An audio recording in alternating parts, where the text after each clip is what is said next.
we're on number 5 of our 20 stops in this journey through my favorite book of the Bible. The problem is, whatever book of the Bible I'm teaching is my favorite book. But truly, Revelation is an astounding book. Okay, it is 11 o'clock. I was looking to make sure I'm on schedule here. Number 5, my question to you is, are you doing your part in God's plan? Every one of us, when Paul describes the church, he talks about us as a body, and we're all interconnected, and what he says is, if the hand doesn't do its part, then, the ear is having trouble. If your foot is hurt, your whole body is hurt. We're all connected. Every part of the body, in order for it to accomplish God's plan, has to do their part. So I'm asking you, as we examine, now we're going into the first church. It's very exciting to do this. As we go to Ephesus, Jesus was asking the church in Ephesus if they were doing their part. Now, what was God's plan?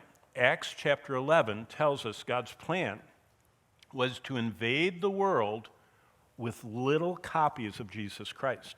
In fact, the people of Antioch in chapter 11 that weren't Christians named Christians Christians. That's where the term comes from. Christian comes from Antioch, where the lost people saw these followers of Christ, and they said, "You're trying to be a little Christ." And the word Christian is disparaging. It's making fun of them.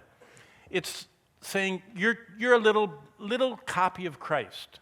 And the people went, "Yes, we are. That's what we were called to do, to go into all the world and to represent Jesus." So Jesus said, "That's what I designed you to do." Now remember, we're starting in this journey. Ephesus is the first church. Next hour, we're going to go to Smyrna and Pergamum and Thyatira. We're just going to keep going around the 7 in order. But with Ephesus, we're asking, are you doing your part? See, when I talk to people and ask them what they want, especially other pastors, I talk to other pastors at conferences. Most of them, when I was starting out, wanted to be like Rick Warren, if you ever heard of him. He had the largest church in America. Or others of them wanted to be like John Piper. I've been a whole bunch who wanted to be like John MacArthur, Or, maybe if you're in the Word of Life circles, you want to be like Jack Wurtson.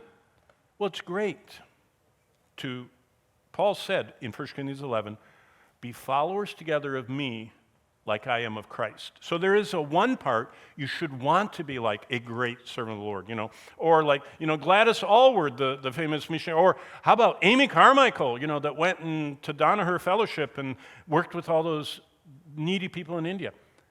It's good to have an example, but what we're supposed to do is not Billy Graham's part or, Rick Warren's part. We're supposed to do our part. There's something God designs us for nobody else can do. And see, that's what Jesus is getting to with the Ephesians.